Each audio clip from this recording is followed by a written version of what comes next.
Can you hear me okay? Cool.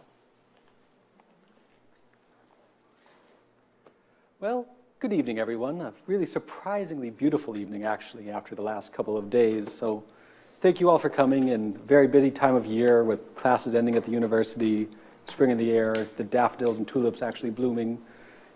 It's a really beautiful time of year when it's not Wednesday, April 24th, when it's cold and rainy. So thank you. Welcome to Making Michigan, the Bentley Historical Library's series on the history of the University of Michigan. I'm Andrew Rutledge, Bentley historian and research associate, and I'm pleased to welcome you all tonight to the university's historic Detroit Observatory, a division of the Bentley. I also want to welcome our online audience on YouTube. Thank all of you for joining us. Tonight, we have a very exciting, and I really believe timely, presentation.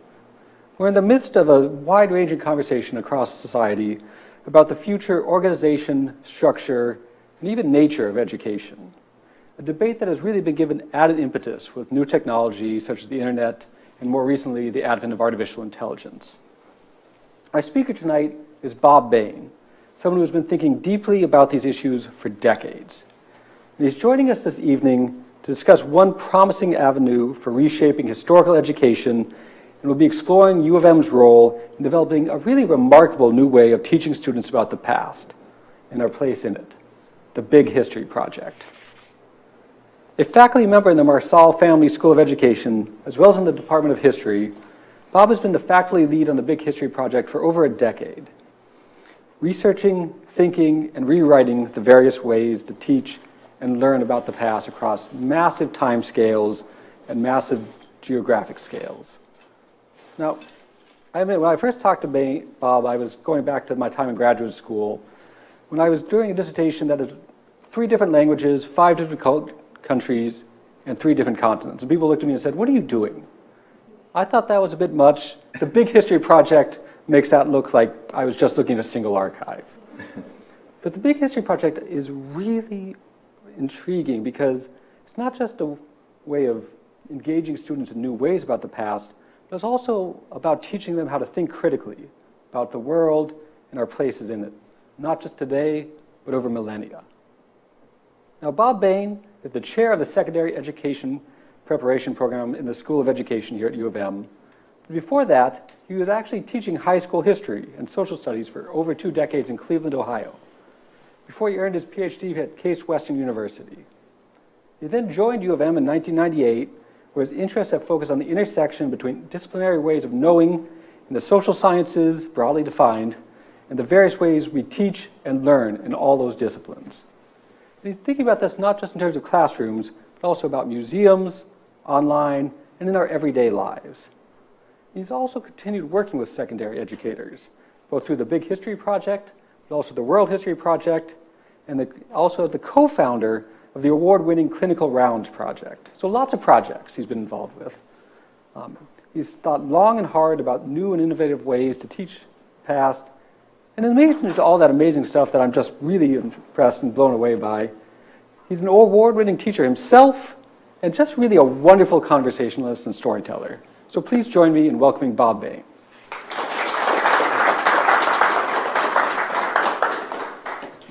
Well, thank you, Andrew. You've seen I have a sport coat. I will now take it off.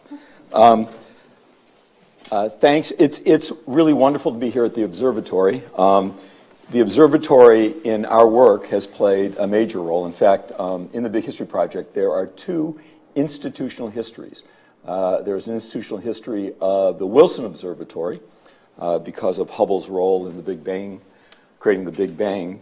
But there's also an important one on the Vatican Observatory, which I wonder how many people knew that shortly after, probably 2 generations after Galileo didn't fare so well with the church created an observatory, which has been one of the most important observatories in human history. It's a thrill to be here to talk about the Big History Project. The title of the talk is Making Big History.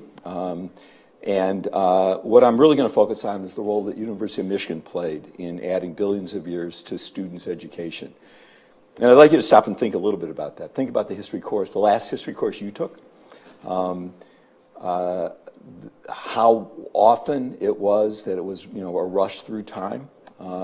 Imagine if you were taking a U.S. history course, a couple hundred years of history, and then even then, the rush through time. Imagine going through 14 billion years of time.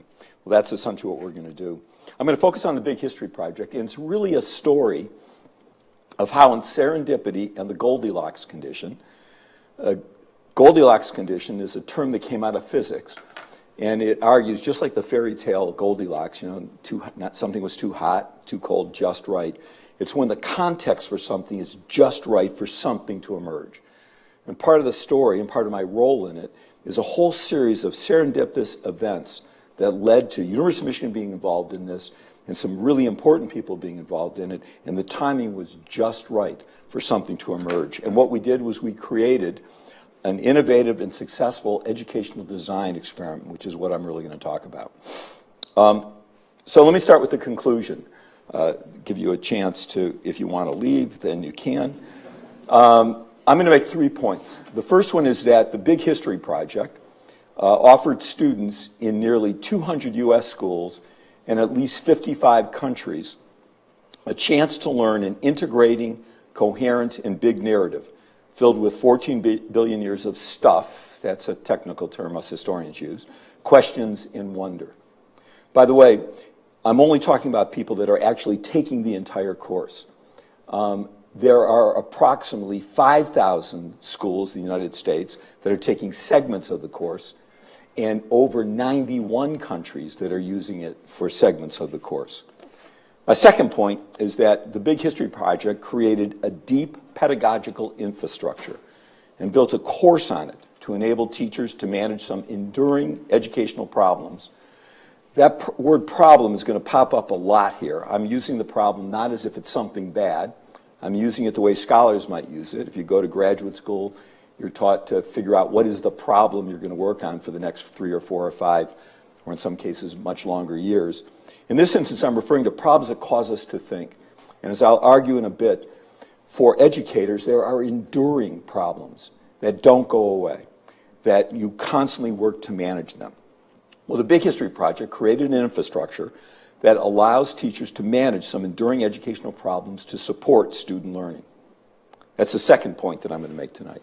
And the third is that the University of Michigan School of Education, the Marsal Family School of Education, played a major role in developing and testing that pedagogical infrastructure. It's a proof of concept that is useful outside of big history.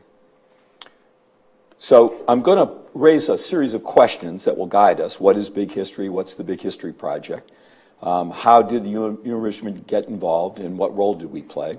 What are the key features of this course, and what are the deep currents of the course, its pedagogical infrastructure? Now, what you should be thinking right now is, come on, seriously? You're really going to teach a course that covers 14 billion years of time? Yeah, that would be what a timeline would look like, covering all of that stuff. Okay, so buckle up. Off we go through 14 billion years of time and through the Big History course. So first, what is big history? Big history is a research and study of over 14 billion years of time from the Big Bang to the present. Andrew says that he was studying an era. I studied as a doctoral student in history. I studied about a 45 period of U.S. history. I thought that was an awful lot of time. Imagine being a scholar that's going to take up 14 billion years of time, which is actually all of time. Secondly, it uses multiple scales of time and space, including the largest. So we think about scales as being an envelope of time and space.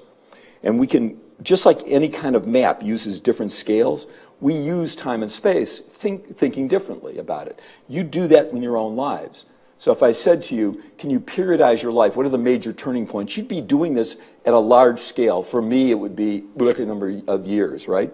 But if I would ask you to only scale down to your high school experience, then you would be using the same amount of the same block of scale, but only talking about events at a much smaller pace. Historians and map makers constantly shift scales, and details come into focus depending upon what the size of the scale is. In big history, we're using multiple scales, and scale switching becomes an incredibly important phenomenon. In fact, I teach a graduate level history course here on history at multiple scales, where we scale switch, studying the lives 2 weeks in the life of a Ghanaian woman and 14 billion years of time. The third thing is that the big history as a research and teaching phenomena was named and launched in a Macquarie University course by historian David Christian in 1988. So let me introduce you to David Christian. There he is on the right. David started his world history course at the beginning of time. So there was a debate amongst the Macquarie faculty. The debate was, when do we start the course? Some people say you start it when human beings walk upright. Other people say you start it when the cradles of civilization develop. Other people say you really can't do world history until the world's connected, until you've got global interconnections. David says, no, we should be starting it at the beginning of time with the Big Bang. So his colleagues thought, wait, you're going to cover all this in 15 weeks? He said, yeah, I'm also going to add the history of the future. So I'm going to even do more. So they thought he was nuts, and they said, go ahead with it. So he began that course. He called it Big History.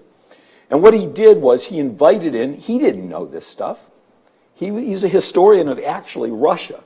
He wrote a really good book on the history of vodka in Russia, a narrow study. But David, an elegant storyteller and a brilliant person, invited in colleagues from the astronomy department, from cosmology, from biology, and for the 2 or 3 years, they would teach that section of the course till it got to human history. He wrote an article called The Case for Big History in 1991, which is where I first heard of him, and wrote him a note. And in it, he's really asking this question, which really starts the title of the article: what is the scale at which history should be studied? So he's really raising that question, right?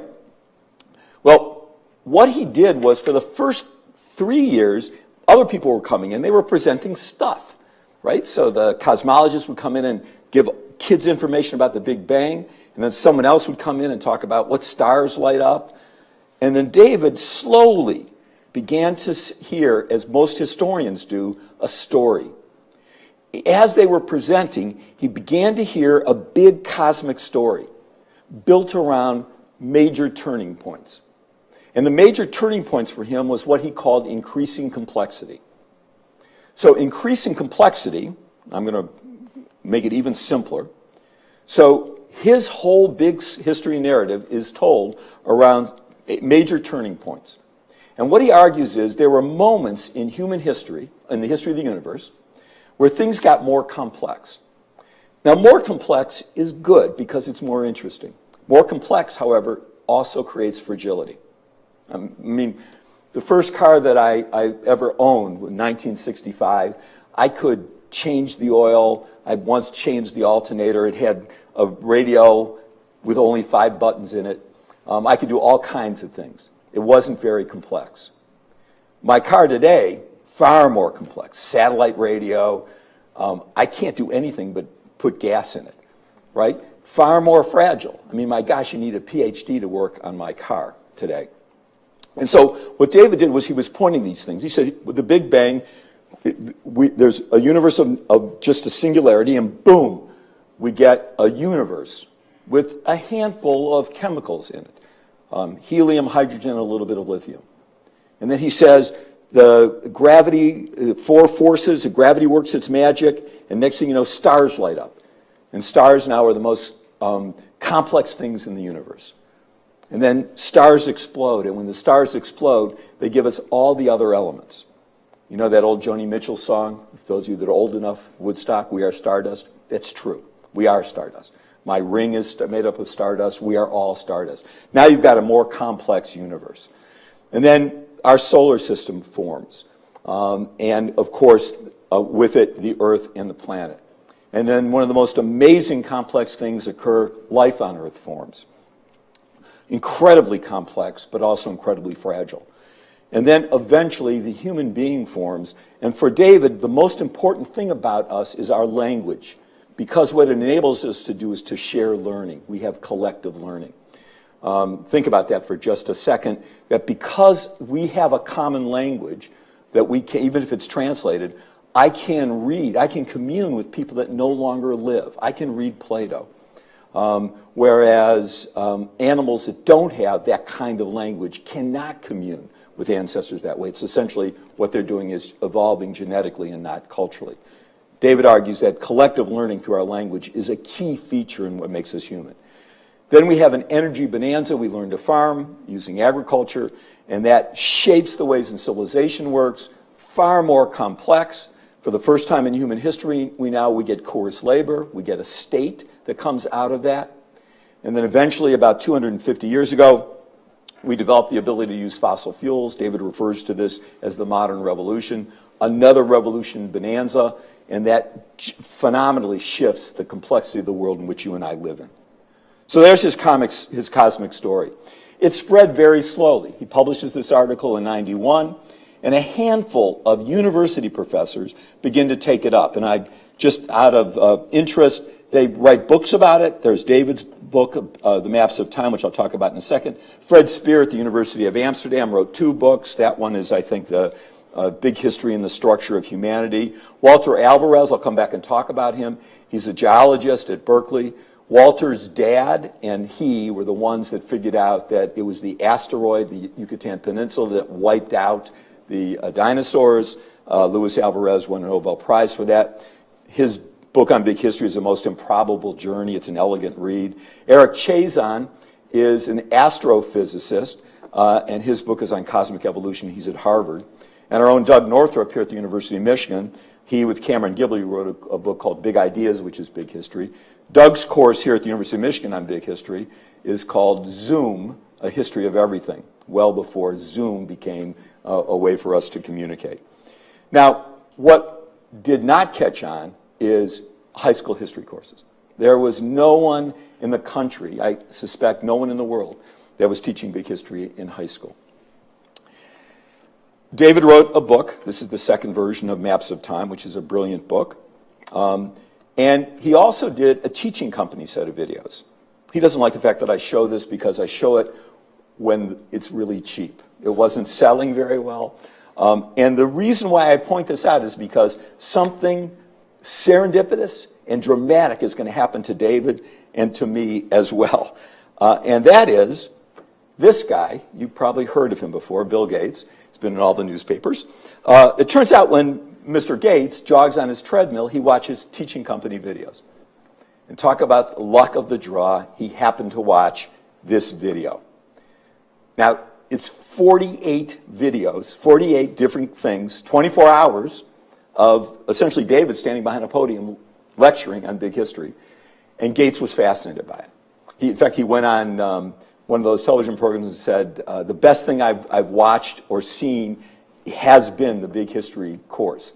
And his argument was it builds, every discipline is connected to it, and it's a coherent story that shows us where everything fits and how we got to where we are today. It's an on-ramp to understanding the world in which we live in. And he wondered, why isn't high school kids? Why isn't this in every high school in the world? And so he calls David Christian in his office. Now, can you imagine getting that telephone call? Dr. Christian, we've got Bill Gates on the phone. Yeah, right, who is this, right? And Bill and David meet. Bill tells him his idea, and David says, absolutely, I'm in. You want to create a high school course for everyone in the world on big history? I'm in. The one little caveat I've got, the one little problem, I've only taught at a university my whole career. I've only stood behind a podium and lectured my whole career. I don't know really anything about teaching in a high school. However, my colleague, Bob Bain, asserted, it was a weird connection. I wrote him a letter. We collaborated on a project in 1998. I got to know him that way, through someone else. And David said, I know this guy at U of M. He does study this stuff, and he works with schools and kids. He'd be a great person to at least talk to about it. And with that was born the Big History Project.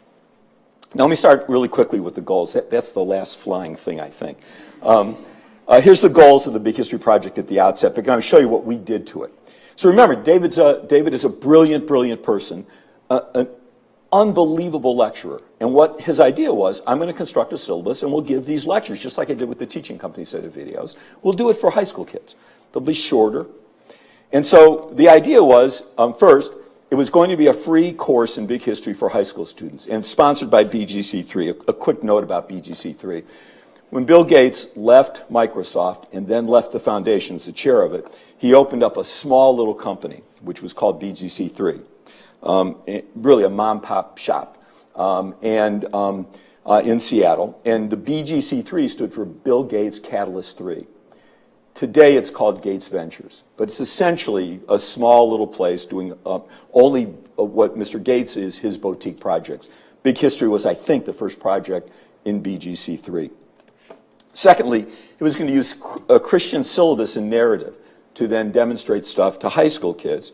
And finally, all the lectures and resources would be delivered to students and teachers online. Those were the key elements about it when they contacted me. The key thing on this that I still think is, which is amazing, all the resources, which you're going to see in a couple of minutes, are free and will always be free for everybody. It's crucial for Mr. Gates that every kid anywhere has access, and we'll talk a little bit about what does that mean. Having fiscal access may not be enough, but we're going to get to that. So then my call. Now, unfortunately, I didn't get the call directly from Bill Gates, but I did hear from his chief of staff. And what they did was they said, this is our plan. This is what we're going to do. This is in probably April or May of 2010. And what was clear to me was that what they were going to do was roll out an online textbook. Now, I was a high school teacher. I'd been here at the U of M for an awful long time. I know how successful high school textbooks are. Do you remember high school textbooks, right?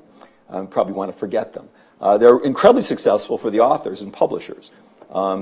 My recollection of a high school textbook was not very good. And I simply said to them, look, I'm no confident you'll produce something really eloquent, but that's not the way to do this. The way to do this is the way you would do it if you were actually going to innovate something in medicine or other fields. You should do a pilot and then heavily test the pilot. So how many schools are you talking about? I don't know, 5, 6. Let's make certain we have an urban school. Let's make certain we have a large suburban school. And let's make certain we have an independent school so that we can pilot this stuff and learn from what teachers are actually doing, because that will really be the ways in which we can scale this up.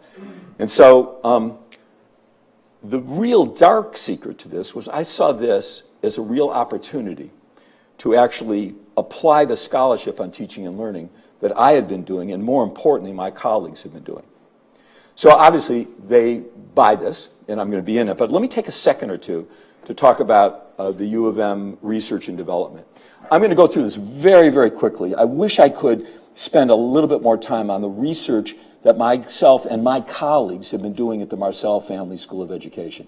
There's a reason why, I'll brag on us. We're always in the top 10 in schools of ed. I think we're maybe number 5 and maybe the second public education school in the country. And it's because not only do we do a good job of preparing people to teach and doctoral students, but because of our research. And there's a number of people. For example, we focus on problems of teaching. My colleague Magdalene Lampert wrote a book called Problems of Teaching and Teaching with Problems. What does it mean for a person to convey information that they understand to people who may not even want to be there, or people who have a wide range of knowledge and background? What does it take? How do you manipulate that? How do you engage them? What kind of environment do you construct? Or what does it mean to teach with inquiry problems? What does it mean to spend time first hooking your students into a question and then getting them to begin to explore the question, rather than, as most schools do, here's the answer, learn it first, then we'll ask some questions. A key concept is a comprehensive, or what we call educative curriculum.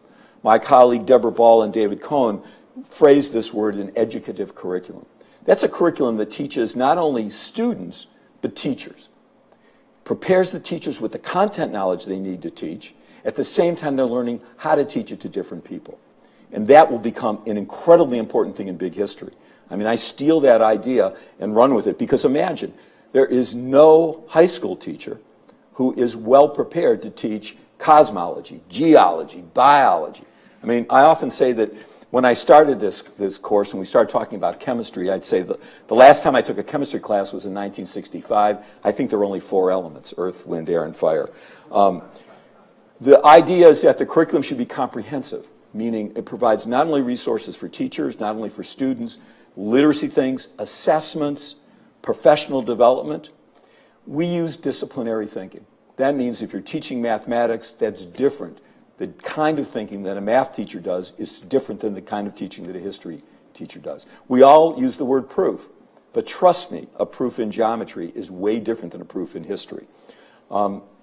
We use disciplinary literacy. The dean of the Marcel School, Elizabeth Moji, is one of the scholars of disciplinary literacy. How is it that students read different texts? What are the challenges to read different texts? What does it mean to produce different texts, to write different texts? What does it mean to frame different problems? We also talk about scaffolding student thinking so that we support them. A scaffold enables you to do something you couldn't do without it. We enable students, as we'll talk about in a bit, to do very complex thinking before they are able to do it on their own. In a sense, we give them cheat sheets. It's the equivalent of the periodic table at the back of a chemistry classroom. That you don't have to actually memorize it, but once you know how to use it, it's a tool that enables you to do all kinds of cool stuff. We've got people who are work on what does it mean to develop an understanding of concepts. That's some of my work. Or critical thinking, also some of my own work. So I'm going to reference back to this. I wish I could name all the people. I only cited a handful of them. But it was my blessing not only to get this call from the Gates people, but to be in this environment where I could draw on things to actually employ this in the design of the curriculum. When we started the Big History Project in 2010, in the fall of 2010, there was only a handful of founding partners. I just wanted to point this out. Obviously, David Christian was a partner.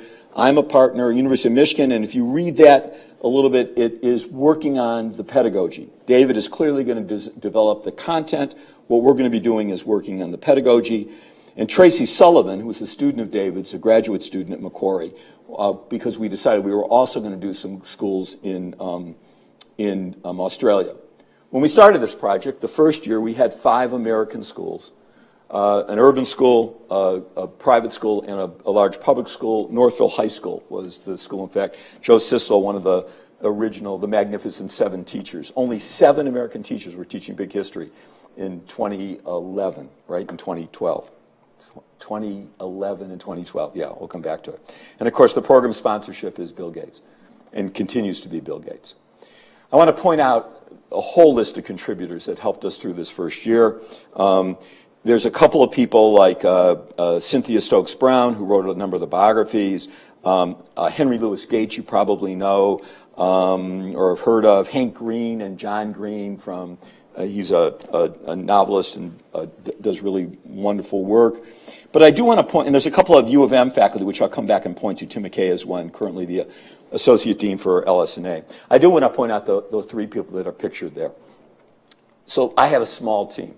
And the small team consisted of these 3 people. Tamara Schreiner, who's now a professor at Grand Valley State, former doctoral student of mine, was teaching at Green Hills, one of the first schools that did it, and we hired her on as a research assistant. So she was able to work with me. Molly Taylor is a lovely story.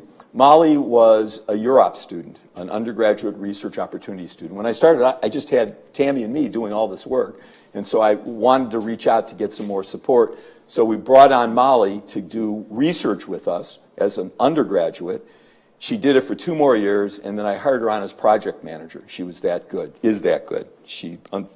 I wanted to stay on the academy, but she found a much better job. And then Cameron Gibellew, an interesting character, a cosmologist, earned his PhD here. He works at LS&A, knocked on my door one day and said, I'm really interested in big history, and has been instrumental. This guy actually knows the science instead of me just trying to pass as a scientist.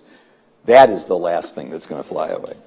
So I talked about enduring problems. Once we started with this, I started saying what we should be doing is not just saying to teachers, guess what, we're going to come with all this really cool big history stuff, and what you're going to get is this cool course. Rather, what we should be saying is, what challenges are you facing that we can help you meet? What problems of teaching practice? So let me just identify some of these problems relatively quickly. One, there's a problem in adolescent literacy in this country. I won't go into the statistics on it, they're not pretty, but there's a logical reason for this. We teach a lot of reading and writing in the elementary grades. A lot. when the reading and writing is relatively simple. But as you go through school, the reading and writing becomes far more complex. And then do we add more amount of teaching reading and writing around complex subjects? No. So it kind of makes sense, right? The complexity is growing higher, but the amount of time we're teaching them is less. So we decided we were going to really stress this. We know there's all kinds of issues in kids learning math and kids learning sciences in the core content. I don't have to tell you about under-resourced schools. I'm about to. One of the schools that was in our first study, our first pilot, was a school in San Diego. The big history class was taught with 45 ninth graders in a room that held 30 ninth graders, should have held 30 ninth graders. Kids were sitting on the ledges with an amazing teacher, and also taught in a private school with 12 kids.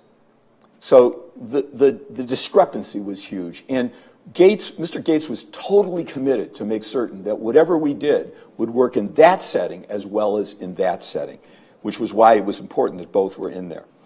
I could argue about citizenship education. One needs only read the news. I won't go any further. I will stress the whole thing about curriculum in pieces. I'm going to come back to it, and the issue of disengaged students. How do we plan to manage this? I'll just give you a hint. We took all the stuff I was learning from my colleagues. Let's have purposeful reading and writing. So let's teach how you read and write complex text. Let's include all the disciplines. All the disciplines are in the Big History Project course, and I'll come back to that. As I just also mentioned, all the resources will be free for schools forever. This could be the only history course that could be taught really everywhere in the world. And the point of the fact, when I just said that 91 countries are drawing from the Big History Project, over 55 are actually teaching the entire course. Many of these are being done in English. The Koreans translated it. In Denmark, they translated it. It's a translation in Spanish. I'm going to make an argument about what does it mean to have a big narrative, a big picture, to put the pieces together, and then I'm going to spend a little bit of time talking about interesting content to the big human questions. So let me start with the first one. I want to make an argument that the curriculum in American schools, and probably most schools, is in pieces. And let me just show it to you. In some ways, I think I taught in a high school for 26 years. The different departments could have been on different continents for all that we actually interacted. And the students experienced it in fragments. So what you see here is a model of how a high school vice principal makes up a schedule.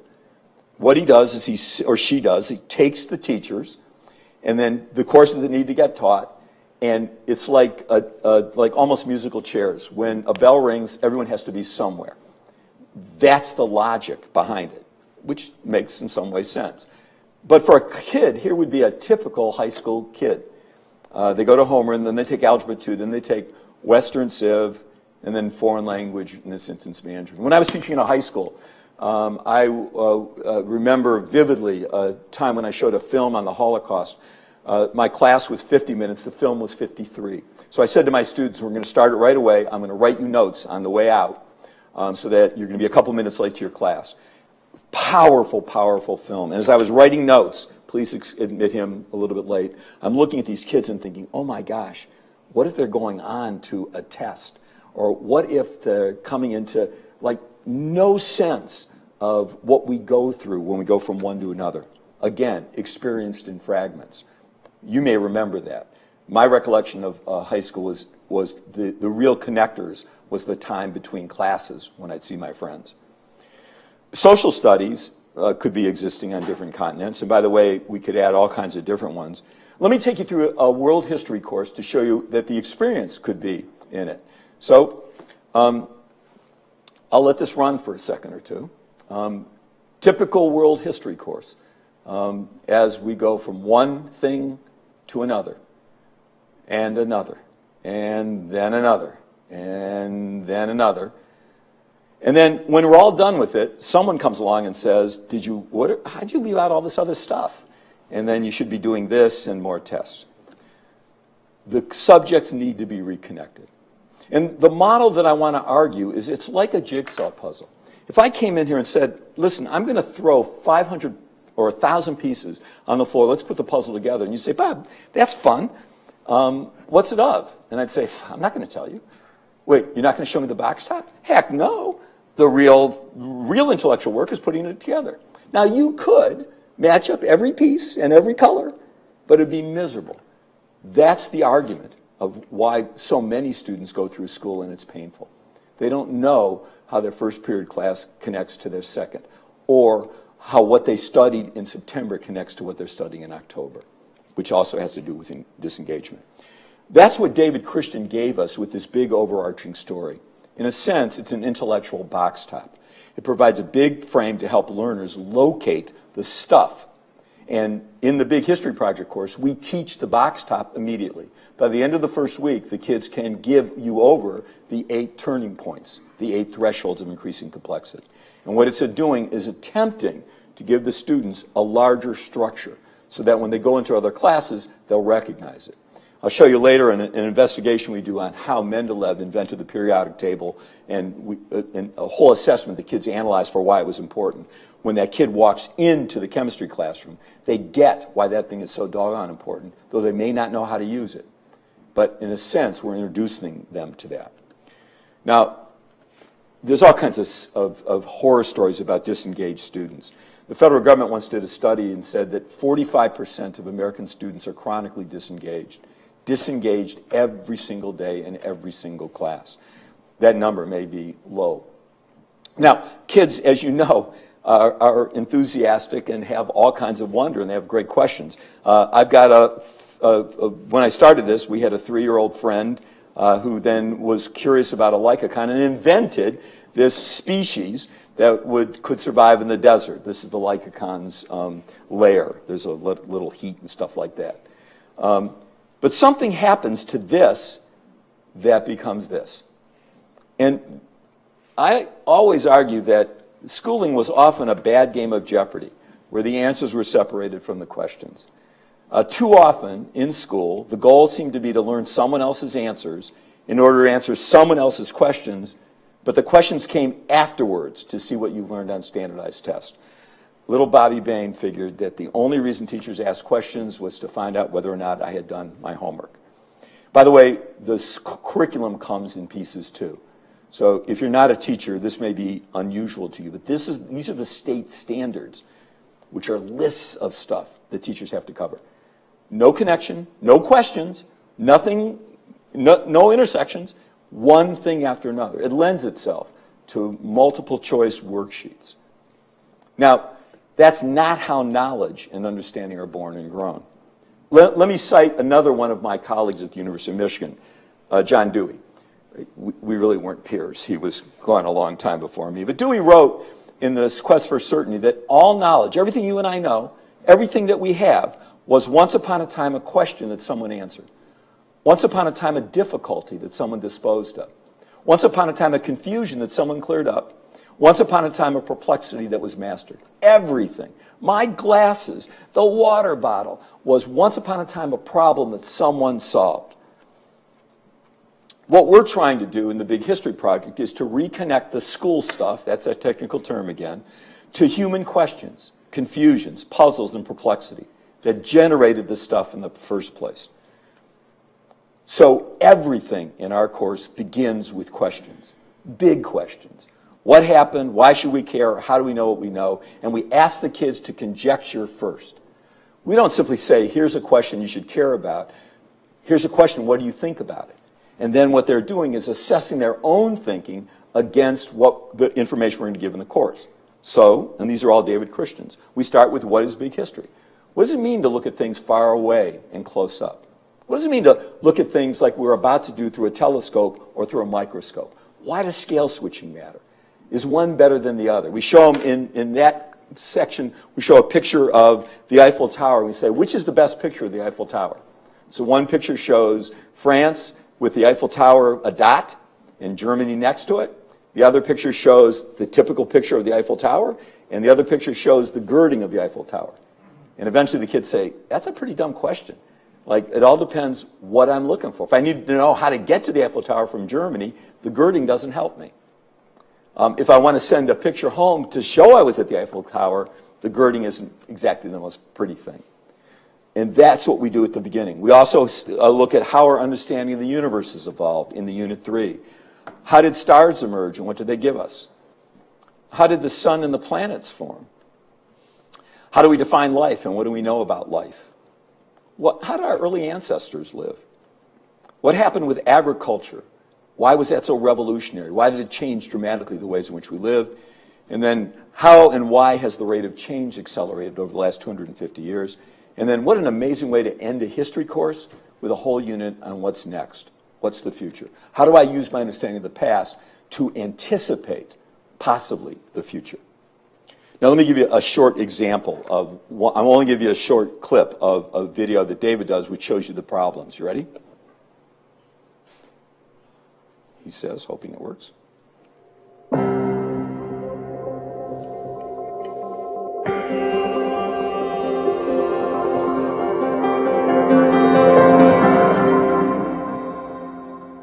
Imagine you're in a time machine and you've traveled back 4.5 billion years. And what you're doing is you're taking a stroll on the early Earth. Now, what would it be like? And would you be having fun?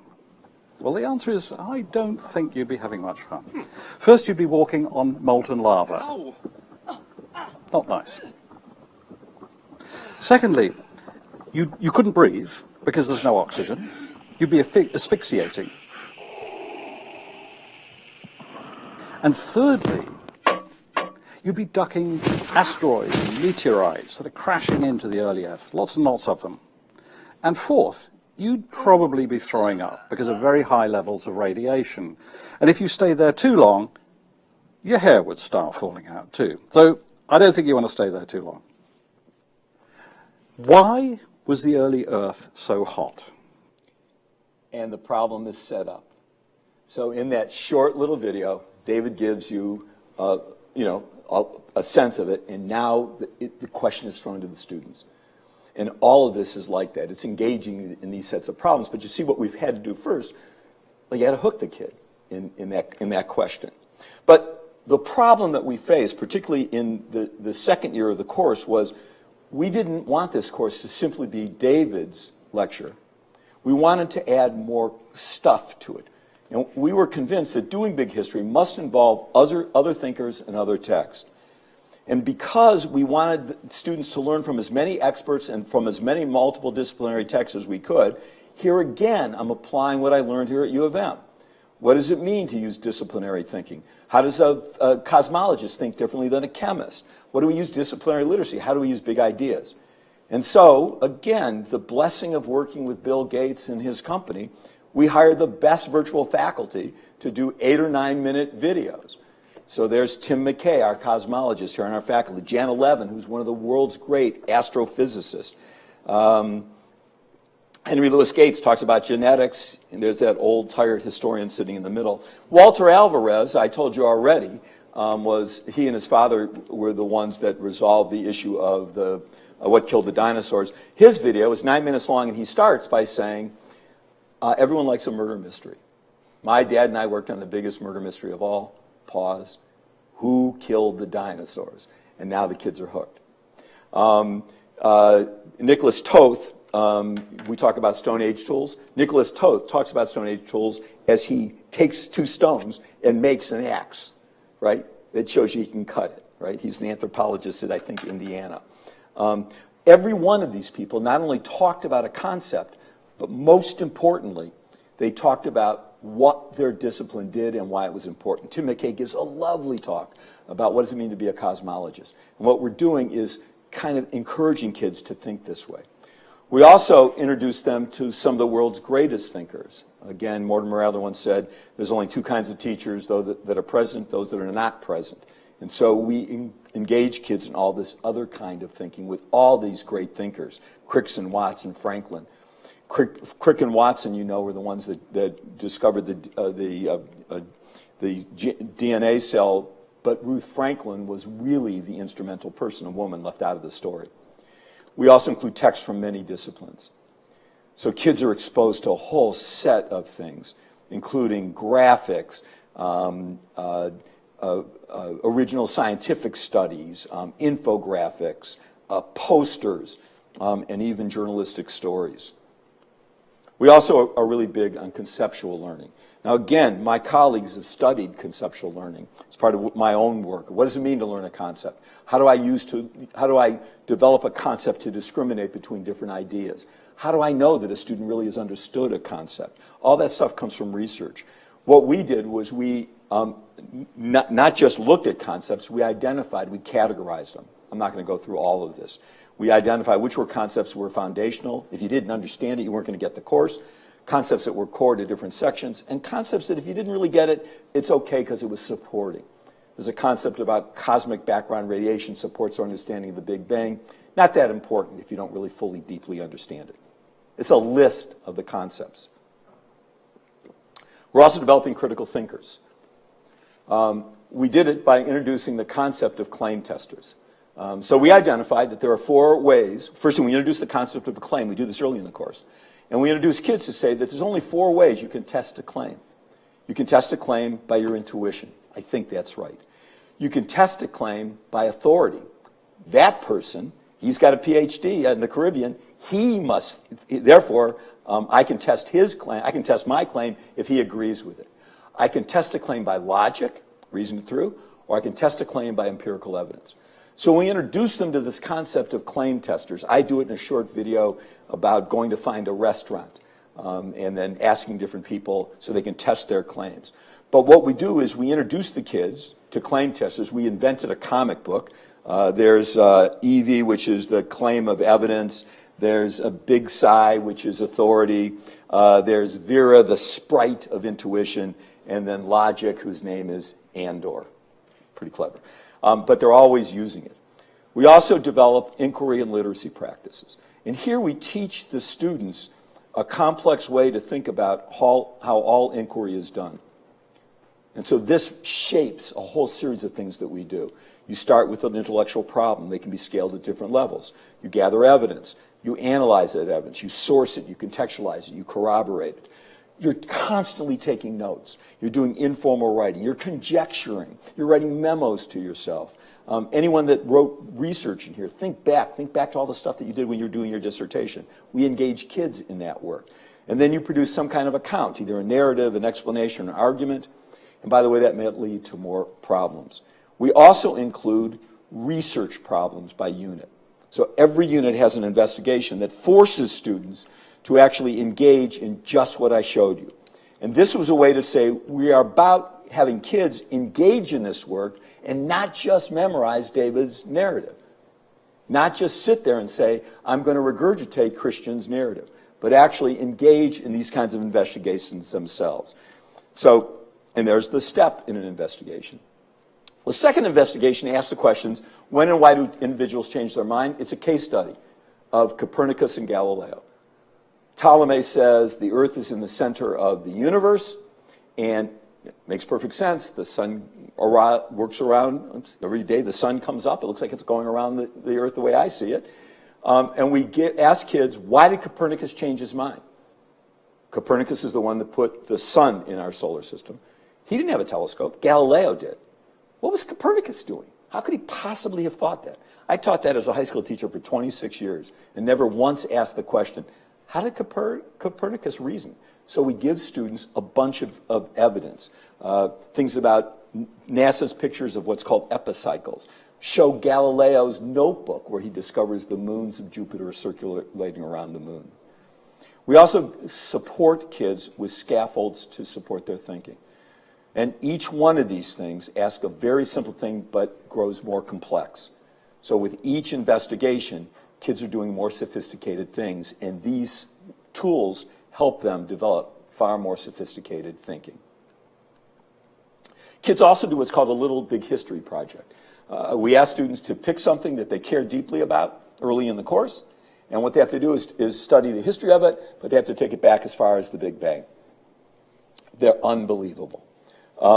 A kid did one on the batteries, kid on yoga, the little big history of pasta. How do you take that back to the Big Bang? My favorite one, because I saw this, I was invited to an evening of Little Big Histories in Connecticut. This kid did a Little Big History of Disney cartoons. She loved animation. So how do you take it back to the Big Bang? She puzzles, she says, in the years immediately after the Big Bang, everything's dark. There's no light can get through. And you can't have animation without light. So there has to be gravity, has to work its magic. And then there can be light, hence there can be animation. Then she goes into the cave drawings where you see the buffalo with like 8 legs. Those people knew the buffalo didn't have 8 legs, so she theorized they were showing buffalo running. That's from a 14-year-old. Those were cool. We've got a whole rubric to evaluate. This is a text-heavy, writing-heavy course, because we added that. Again, the benefit of working with my colleagues at U of M. Now, let me take the teacher problem quickly. How do you get a teacher to know all this stuff and teach all this stuff? So we created an educative curriculum. And I've shown you a whole bunch of stuff that supports the teachers in doing this. Joe Sislo was one of the very first teachers. When he started, we had nothing for him. We could embarrass him and ask him what chemistry he knew. He's a U.S. history teacher. But yet, he taught the course successfully, in part because of what we presented. One of the things that we've done is create a big history teacher community, an online group that's connecting people. And the teachers have various expertise. So here's Jenny Holloway, who wrote a blog post about how to teach the investigations. If I've never taught how you conduct real research with kids, how could I possibly conduct those investigations? Why don't I just give them the answer? And Jenny writes this long thing. Again, just a high school teacher, not just a high school teacher and a smart person. Here's some examples from the online community. This is Eric Wallstein, who asked this question. Has anyone used Jana Levin's video? He writes that. And then Greg Dykehouse, a local teacher in Michigan, says yes, and he used it to show what he explains about this. And he's really showing about the gender piece of it.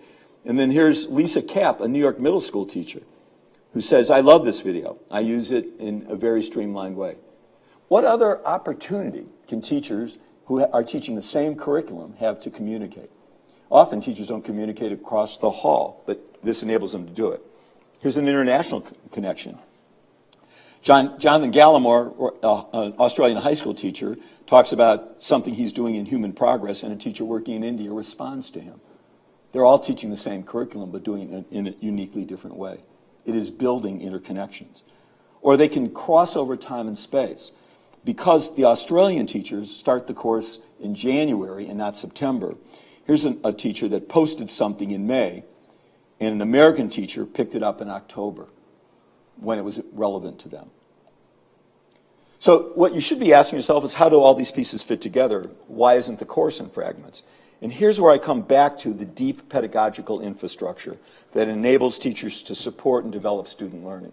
This structure that we constructed, essentially that University of Michigan has its thumbprint over, is what the course ends up being built on, and other courses are built on it. And let me use a metaphor done by Fernand Braudel, a historian, who studied different rates of change. Braudel talked about events which occur only in a person's lifetime, and then he talks about the longue durée, things that are millennia long. And what he does to teach it, he uses the ocean as an example. And he says, the waves are like events. When you watch the ocean, you sit and watch the waves. But the tide is change coming in much slower. But below that is the longue durée, the ocean currents. And the argument I want to make is the big history project course is much like that.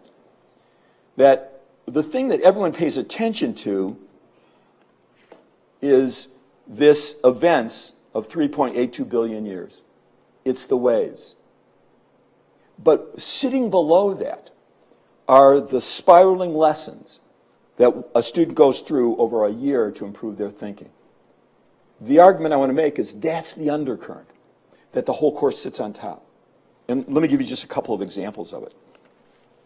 I already told you that we spiral the ways in which kids read text. So it grows more sophisticated. We start simple and gets more sophisticated. It builds on it. Or here's one about writing. Each lesson, by the way, the lessons are tied to developing content, are developing their understanding of writing. Or let me give you another one. This one I'll go really quickly because I know I go on. It's the problem of giving a mic to a professor who goes on and on. On and on, anonymous is what we should be doing. There's an issue about causal thinking. So scholarship, some of my own work, has demonstrated that young people, well up into college years, when they think about causes, they think about the human agent.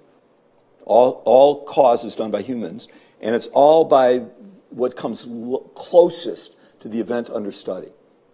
Tends to be local, tends to be human. The problem with that is, of course, human beings are agents of change. The problem with that is there's larger context. When we moved into the neighborhood we moved into, the economy crashed right after we bought our house. The economy crashed in Michigan, and there were a whole lot of people that became unemployed, and there were foreclosures. Now, you could blame those individuals, say it was their agent, but obviously the context of choices about the larger market, choices the American automobile industry made, had a profound effect on that. Most young people don't think in those terms. They think about individual human agency. Often we teach them that. Like if a high school kid came in and said, you know, Dr. Bain, I couldn't take your test because my grandparents were old hippies and, you know, a group came into town and they took me to see them and I didn't study. I wouldn't count that. I wouldn't say, you know, the context is okay. You should have studied. We put them on it. So how do we teach kids about larger context to begin to think in a more sophisticated way?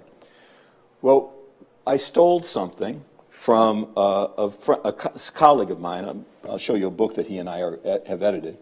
Art Chapman, that he used, he's in London, and he used with his 8th graders. And the question is, was it really the straw that broke the camel's back?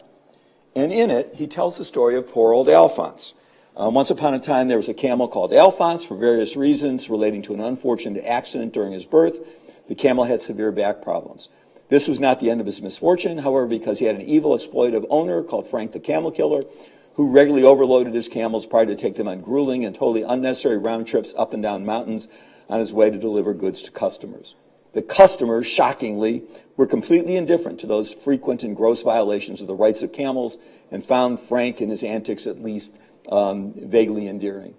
And then it goes on. It proceeds to say the camels don't unionize, and therefore there's no support. And then, of course, one day, Frank loads up Alphonse and puts one more straw on his back, and he breaks his back and dies.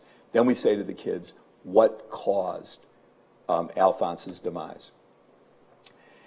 And all of a sudden, the kids now come up with really smart answers. It's more than just Frank and that straw.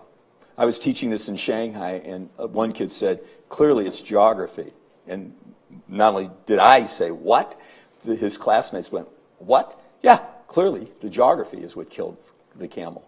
Like, what do you mean? Well, if he wasn't going up and down these mountains, it would have been a whole lot easier. So the context did matter. Now, that's not the end of it, because what we do is we ask the students to analyze their own choices, and we give them categories by which they now think of causation. Was it a political cause, an economic cause, intellectual, social, long-term, short-term, triggering cause, catalytic cause, underlying, contributing, residual, highly important, less important? Once they've got that, then you can give them a historical event.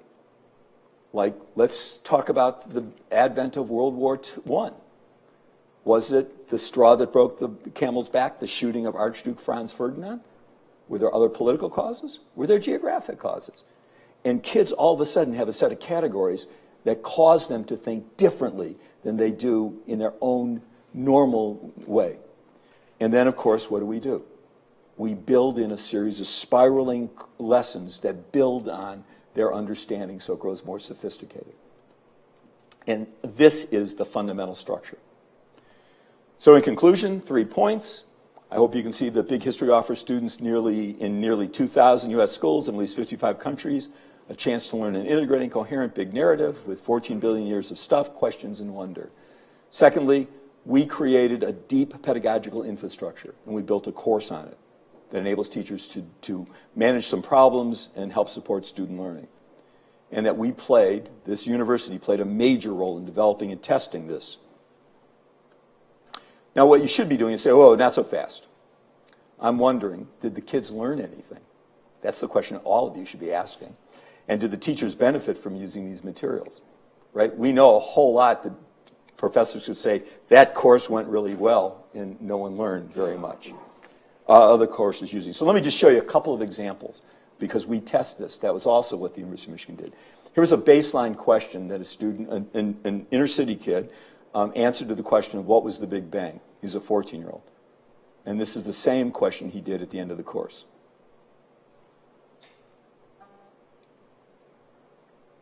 And if you read it, it's pretty sophisticated.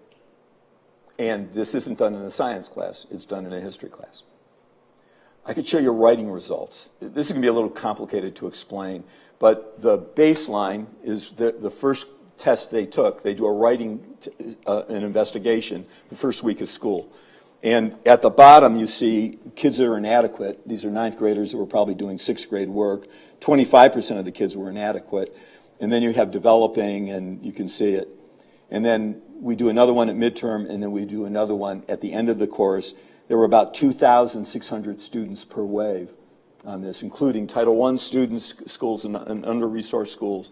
And you can see that one of the benefits of this course, which has a little to do with big history, but with the writing stuff we've done, is kids improve their writing. Do they learn the big story? I love this one. This is a middle school teacher that taught, and at the end of the course he said, can you draw us pictures of human history? And they did the age of foragers, the agrarian age, and the modern age. Pretty neat. How about teachers? I love this quote. This is a teacher in Philly who said, I struggled my first 2 years of teaching because I couldn't find the right thing to teach my students. I came across the OER project. As you're going to see, we changed the name to OER for a couple of reasons. It was life-changing. The course materials add a dynamic component to ensuring my students understand the fundamental elements of history, such as continuity and change over time, writing skills, critical thinking, and more. Well beyond, you can see, just learning the big history content. This is by far and away my favorite quote of a teacher.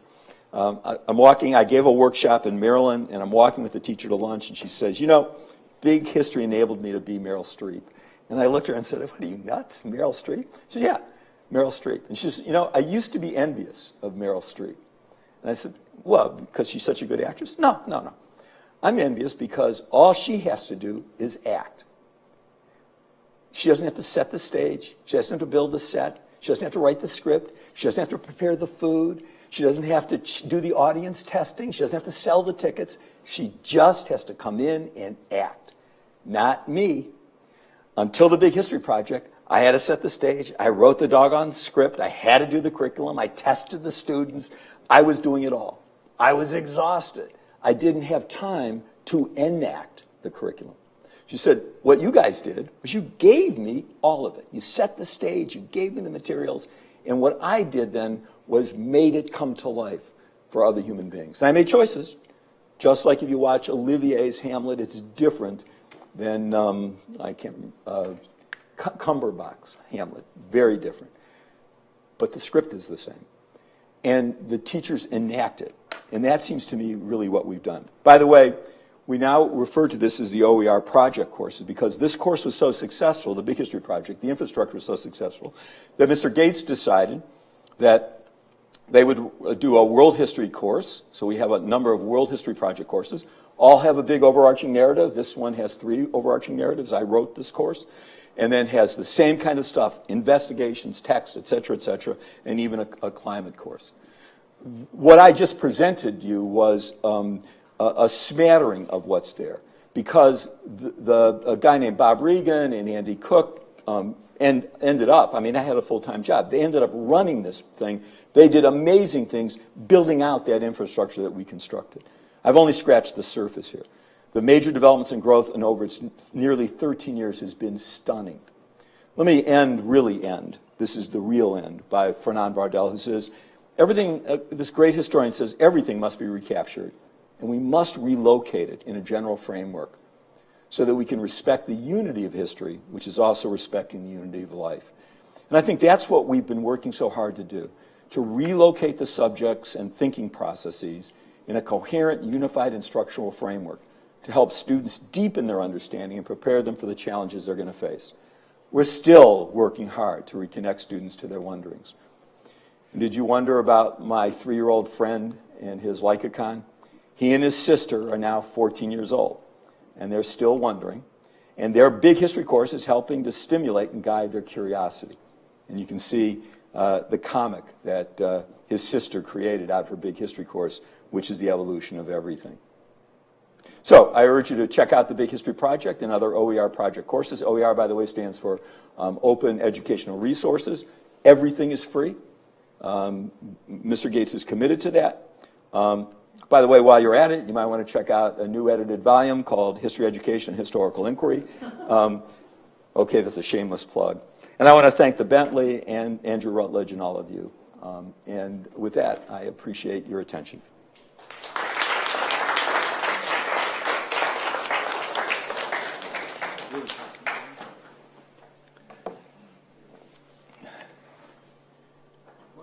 I have to admit, I didn't expect Ferdinand Braudel to be quoted tonight, but maybe I should have. He was just a beautiful writer. Yes, yes. But that was really interesting, and I have a lot of questions. I'm only going to ask you a couple so other people can have a chance.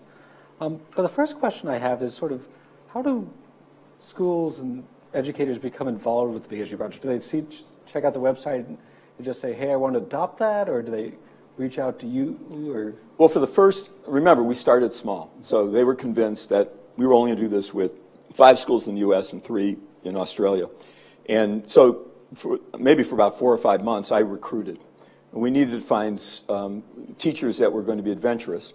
This is not an exaggeration. When we brought them together for a meeting in June of 2011, we had 1 video. That was it. The entire curriculum was 1 video. We had given them David's book and David's video course to watch. And then we were going to launch. So they had to be adventurous. They also had to be willing to risk. They also had to be really good at asking questions. We scaled it up to 25 the next year. And with that, we were really knocking on doors. The turning point, I think, was when Tammy Schreiner, who I should have mentioned, invented with me all those investigations. And we structured those around learning to write well. And then we had data. So when you go to a principal and say, we've got this course called the Big History Project, it's 14 billion years of time. Is it in the state curriculum? No. Like, we've got no room for it. Let me show you our writing data. Like, we're showing that in this class, in the service of learning this stuff, writing is improving. We're scaffolding the writing. And so that got buy-in. And slowly it grew. And that's essentially how the course grew. Now, we have people that go and knock on doors. We present at conferences. But really, I think it was by word of mouth. The World History Project, which I constructed, was slightly different because I said, look, Big History is a boutique course. There's no state that requires it. But World History is on 85% of the kids' transcripts. So if we create a World History Project, they'll more likely to go, and that's exactly what happened. By the way, one other thing I should have mentioned, and this is, again, the amazing thing about Bill Gates' commitment to educational work. All the text we were using, you saw some of it, was sophisticated. And Tammy Schreiner, Dr. Schreiner and I were like creating them arduously at 4 different reading levels because we wanted every kid to be able to discuss it, even if they're reading at a 5th grade level. Some of the texts were graduate level. When Mr. Gates heard that, he said, why? Why are you doing that? I'll hire someone to do it. So I found a company. Every piece of text in a text-heavy course is at 4 different reading levels. So that a kid can, no matter what you're asking him to read, they pull down a number that says, I want to read it at that level, which means that even if they're a poor reader, they can participate in the conceptual understanding.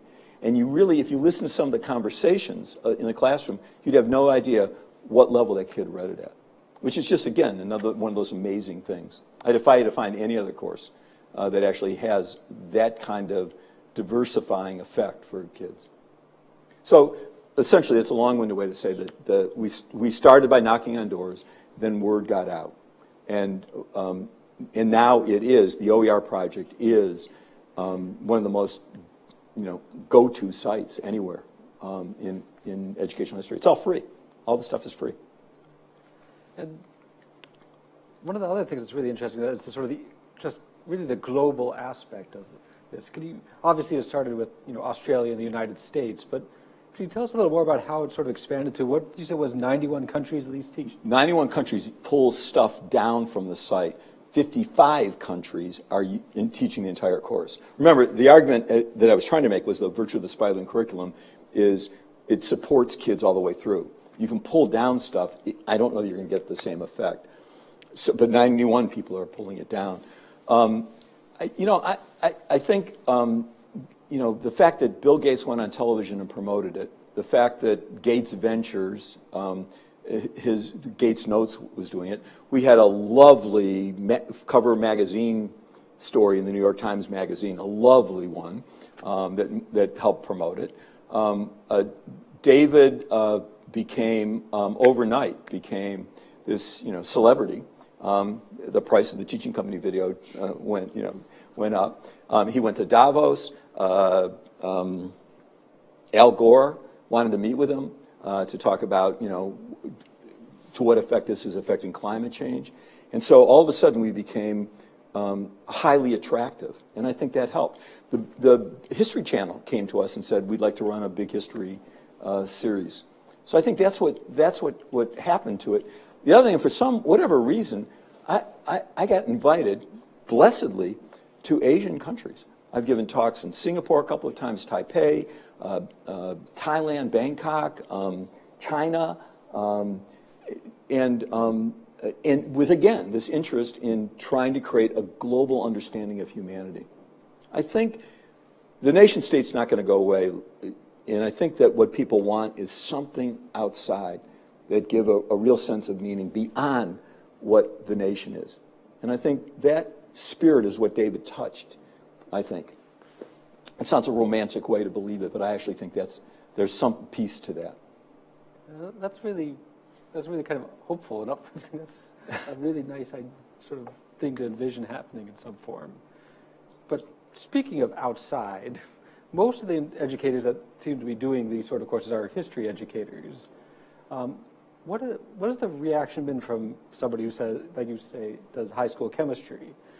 Has there been much commentary or feedback from them? Yeah, most of it's been positive. I mean, Joe could probably answer this. I'll ask him in a bit. But what happens is the first thing, the history teacher goes and knocks on the door and says, I got to teach this chemistry stuff. I'm lost. Can you come in and give a talk? And then it's very clear that when the science teacher comes in and gives a talk, you're not really teaching all the details of science. What you're doing is teaching the high points, the concepts. They're not doing really experiments. And so that's a virtue, because what you're really doing is getting from an expert what are the conceptual understandings. And I think the science teachers liked it, because the fact that they could come in and focus on the real takeaways, and they weren't going to have to test the kids or grade the papers. Do I have that right, Joe? I think so. One of the things that was fairly clear was that if you had good relationships across departments in a school, one of the things that was fairly clear was that if you had good relationships across the departments, you had the opportunity to really take advantage of people's knowledge and their training. And if you didn't have those good relationships, it really stood out. So helping to build a school culture was one of the benefits of the class that I don't know if we really thought about. We haven't thought about that as a residual effect. There were a couple teachers were paired with a physics teacher and a renowned world history teacher. The other thing about it, one of the virtues of showing that cast of characters and that the scholars that were doing this, and then pointing out, Fred Spears studied as an anthropologist, Chasen is an astrophysicist, that there's a wide, and their approach to big history is different than David's. David's is clearly narrative driven. Alvarez is not. He talks about regimes. He's a geologist, and he thinks in epochs. And so he looks at regimes. And so there are people, not just social studies people are teaching big history, but a whole wide range of it. As I was telling you, Joe's partner was a German teacher the first year that we offered it. Joe, by the way, taught at Northville High School, still teaches Northville High School. It was one of the magnificent 7 people that somehow trusted us and held their jobs, no less. Knocked on the right door there. We knocked on the right door. And the other question I have, considering we're at sort of a premier public university in the world, this will be my last question, then people won't have to hear my voice anymore, I promise, is What has the reaction been among higher education? Have there been schools that have tried to adopt this in some form, or?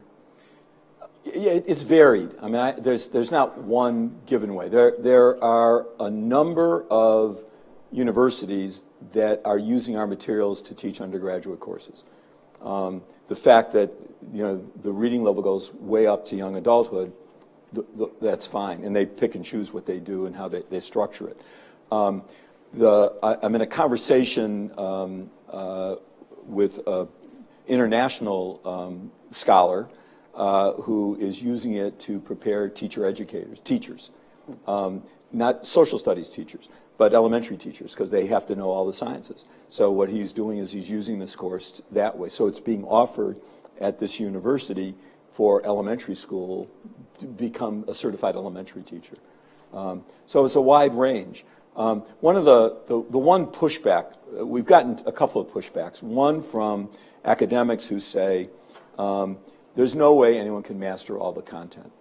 And as a result, you're trafficking out of your own field.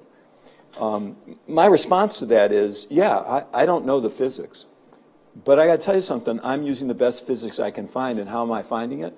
I'm looking at your peer-reviewed journals and the best physicists. So guess what? I'm promoting the best content in your field. I'm not claiming to be a physicist. And this is multidisciplines and not necessarily interdiscipline. We teach the differences in it. There's a great assignment we give the kids. We say, you've got to solve this problem. You've got 5 scholars. You have to help solve it.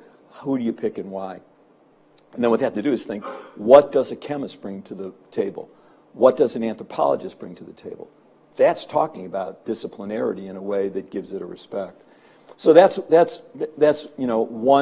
one I think large response. And then the other is that you're functioning at such a high level that you're really missing all the details of the human story. And I think where that's wrong-headed is that if it is true that you're only at that abstract level, the micro level, it's true, human beings don't function in it.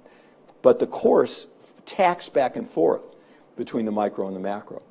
And so, we're looking at, like, why did Darwin belong to pigeon clubs? Right? Darwin belonged to pigeon clubs because they were breeding pigeons. And that helped him understand evolution. And so that information about, what Darwin was doing, that's a human story. I told you the first investigation is, how did human beings change their mind? You can't get to a more human story than why does Copernicus go against 2,000 years of history to put the sun in the center of a solar system? By what logic was he doing this? That's a pretty human story. So I think that because we've intentionally tacked back and forth between this, if you go to the OER project site now, you'll discover that there's a bunch of one-page comic biographies, graphic biographies of human beings created by this guy, Trevor Getz, who's a brilliant historian at San Francisco State. And what Trevor did is he said, what if we take a biography and we get a graphic, and what it does is it shows the larger context of this human's life, so that you see how the environment and the context, the political context, is affecting this person on one single page. And kids are now then loving it. They're adopting. In fact, you could see that the whole virtue of that comic. Like I said, 14 billion years and 13 years of study. I can go on all night. Let's open it up to the audience, both here and online.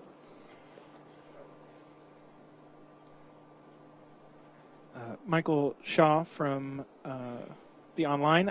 He says, I'm a middle school social studies teacher in Ann Arbor.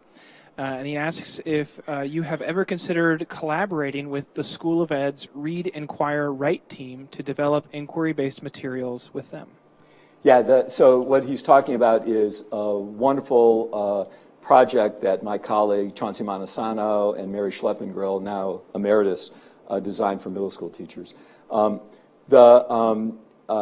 answer is no, but only not because it's not valuable and useful, but because the Big History Project has its own Read, Write, and Inquire investigations, and they're structured such that they can use it in middle school. In fact, the big history class is gravitating to the middle school, in part because high school doesn't, there's so many requirements in a high school course.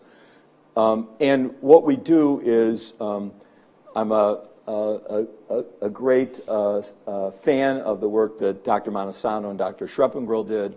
A lot of that work is informed the stuff that we do in the Big History Project. But, by the way, great materials.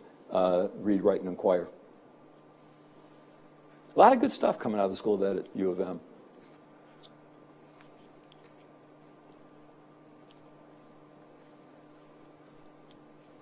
Great presentation. Thanks. I had no idea what you're going to talk about, because this is nowhere near my lane, so to speak. I, for the last 14 years, have run a mentoring program for young black males out of the Detroit public school system. And one of my major goals in that, I call it a CEO development program for 15-year-olds. And part of that ability to start that process of people that can become like Bill Gates, who I often talk about a lot, is this the ability to think globally. Right. And so I'm thrilled by the things that you went through. It's been wonderful. And I'm wondering if you could say a bit more about how this works at the high school level. You have the concept of the scaffolding and presenting material at the appropriate level for students, which I think is perhaps much more important for high school students as opposed to graduate or undergraduate students. So can you talk a little bit more about that? A lot. And if the second question or suggestion perhaps for later, is there a place somewhere in all of this that is good for someone who is very much a novice for this type of activity, which serves as an entry point for a person like myself for high school students? Thank you. Yeah. Let me take the second question first. When I say all this material is free, it is free for everyone. So if you were to go to the site and say you want to sign up for Big History, you'll get access to a teaching credential course. You could run your own course. And what that will give you is all the teacher supports and all the student material. You could go through this totally on your own, at your own pace, and pick and choose what you want. And because there's so many videos that are short, you can see how David's videos are. In the World History course, there's, I'm all through that, doing short little videos. They're really useful. We've become incredibly important with homeschoolers. Incredibly important. They're not even in that when I talk about the 2,000 schools, but the people that are homeschooling are using this material for all kinds of virtuous reasons, right? I can show you some of the stuff afterwards, but let me talk a little bit about scaffolding, because that really is my own research. Scaffolding is anything that will support your thinking that is external to you. The best example I can use of a scaffold is the cell phone. I'll bet you and I look like we're almost the same age, but I would bet you that at once upon a time you knew phone numbers, right? I knew lots of phone numbers. I know 5 right now. I know my cell, my wife's cell, my home number, my office number, and my Google Voice number. I've got 3 grown kids that live on the West Coast. I can't tell you their phone numbers. I can't. But with this, I've got probably 3,000 phone numbers in here. So with this, as a scaffold, man, am I smart, right? So one of the things that we do, we look at things that can scaffold our thinking, that help me think in a more sophisticated way. So one is language. I'll give you a small example of this. This came out of work that I was doing in Detroit in the year about 2000. We're trying to get kids to read and read in a more sophisticated way. And the kids would just want to know what was the question at the back of the text. And so 2 doc students and I, Stephen Muker, who's now at Bard, and Mimi Lee, who's a scholar at Seoul National University in Korea, were puzzling over when do we read in a more active way. And we then theorized that whenever we sit down to read something, we've got a theory about what we'll find there. We've got a conjecture, right? I'm a Cleveland Cavaliers fan. They're playing tonight. I've got a theory about what I'm going to find when I turn the radio on, right? So when I turn that radio on, the information can do only one of 3 things. Pause. It can only support, here's a language tool. It can support what I currently think, a conjecture. It could extend it, or it could challenge it. those three verbs end up situating a learner as an active reader and an active thinker. If I say, no matter what you're going to do, what's your theory about that? We once ran a curriculum years ago, a U.S. history curriculum on why would anyone move to Detroit? And what it did was focusing on Detroit as, once upon a time, the fourth largest city in America. Why did Native people move to this area? Why did immigrants from all across the world? And we just add kids to conjecture. Why do you think? And these kids said to me, you're from Cleveland, man. You don't have good sports teams. The reason why people move to Detroit, our sports teams are better than yours.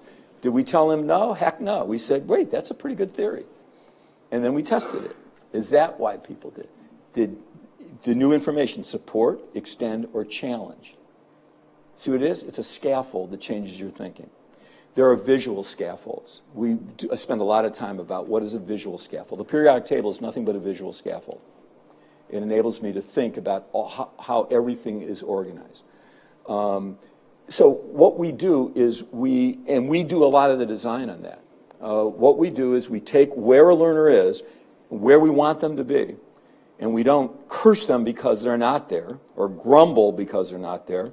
We ask ourselves the question, what can I do to give them that to get there? What's the cell phone that I can enable Bob to have far more knowledge of phone numbers than he does now? If you ask that question, then all of a sudden you end up with great supports for kids. When I taught high school, I stumbled on this. It's theories out of psychological literature.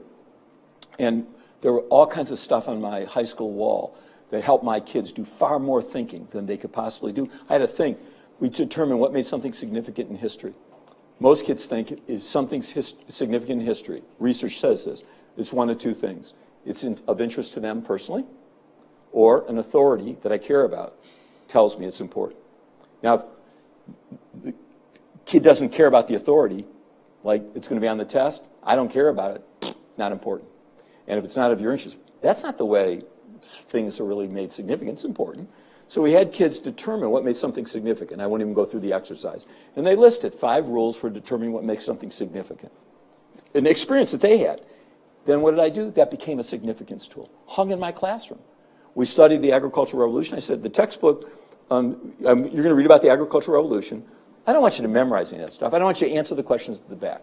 What I want you to do is to take your 5 tools for what makes something significant and tell me whether that author determined, made a good case for it.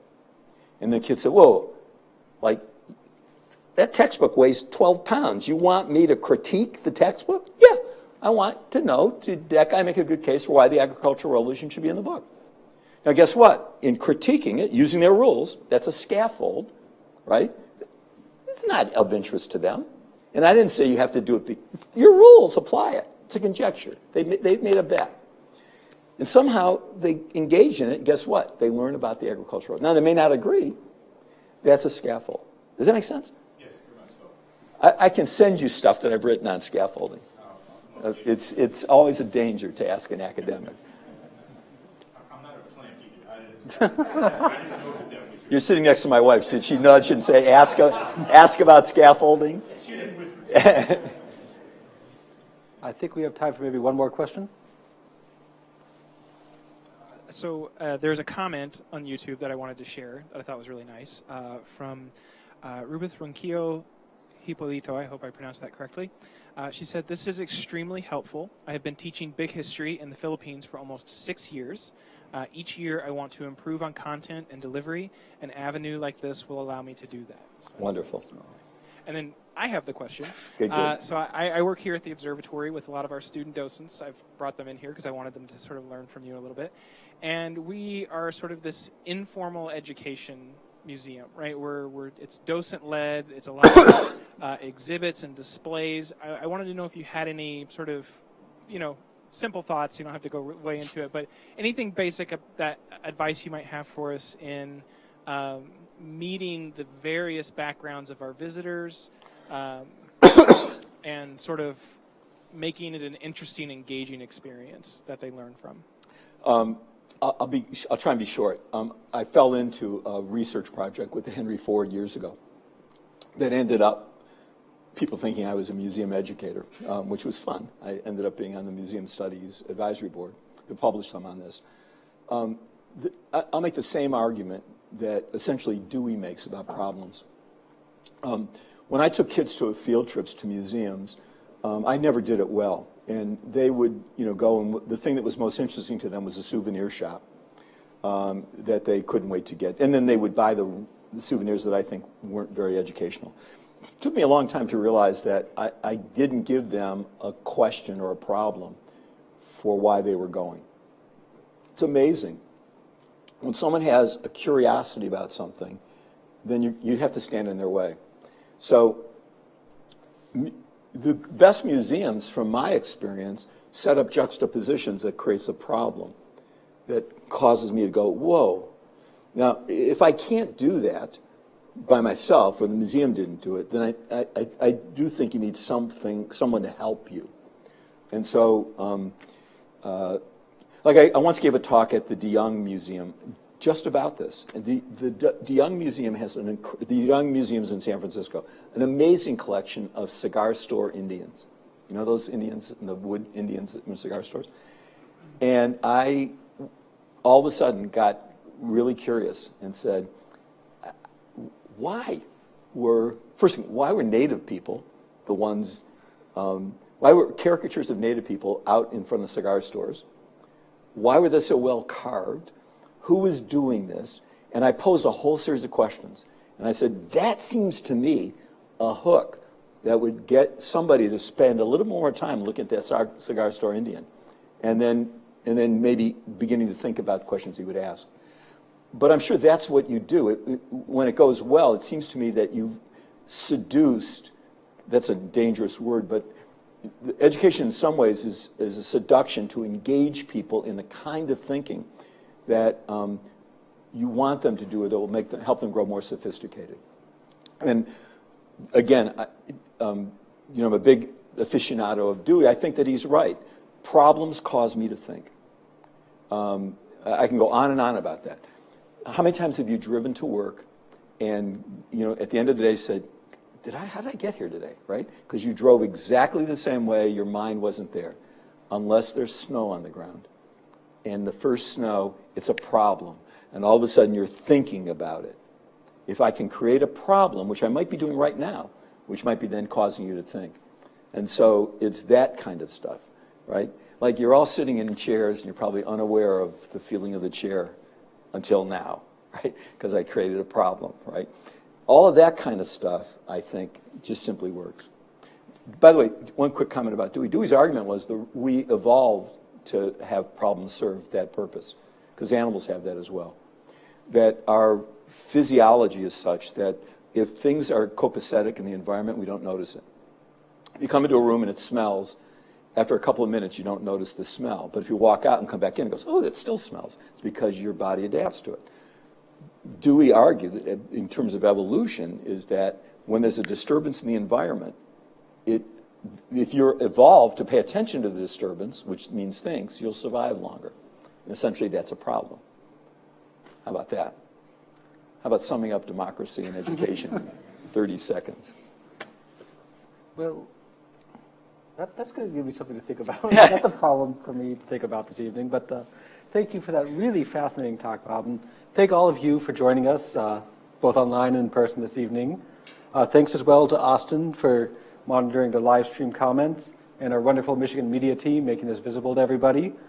Tonight's session will be available online on YouTube, and we'll send everybody who registered to attend a link in about a week and a half, so you can watch this again, share it with your friends, share it with any teachers you know, share it with any students you know, and say, hey, why don't you show this to your teacher and ask them what's going on. If you're here at the observatory tonight, the original observatory is going to be open upstairs for a little while, till about 9 o'clock. We have some wonderful student docents to show you around if you head up there. I think it'll probably be a little too late for viewing, but you can at least see the telescopes. And if you're not here tonight, we're open, we always change this. We're open several nights a week. You can find our wonderful website at detroitobservatory.umich.edu. Thank you all again. Have a wonderful evening.